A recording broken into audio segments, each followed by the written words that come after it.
Салим, достар! С вами школа Жанатель. Начинаем первый урок казахского языка. Деньги А-Б. Сегодня я буду объяснять порядок слов предложений. Давайте разберем предложение.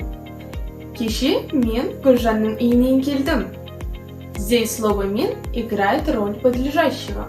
Подлежащим будет на казахском бастауш. Бастауш в основном стоит в начале предложения и отвечает на вопросы «кім не», «кімдер нелер».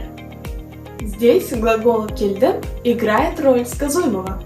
Сказуемый на казахском баяндауш. Баяндауш всегда стоит в конце предложения и отвечает на вопросы «не стида». Следующее существительное слово «үйінен» играет роль дополнения. Дополнение на казахском толықтауыш.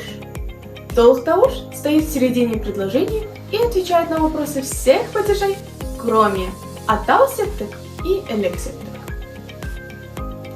Еще раз. Кеше мен Гүлжанның үйінен келдім.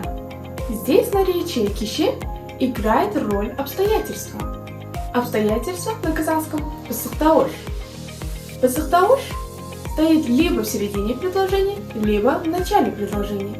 Особенно в начале предложения стоит обстоятельство времени и отвечает на вопросы «кашан», «қалай», «қайда», «қайдан». И последнее слово «Гүлжанның» играет слово «определение». Определение на казахском «анықтауыш».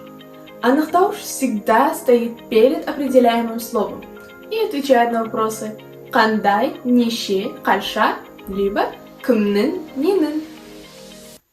В основном стоит и отвечает на вопросы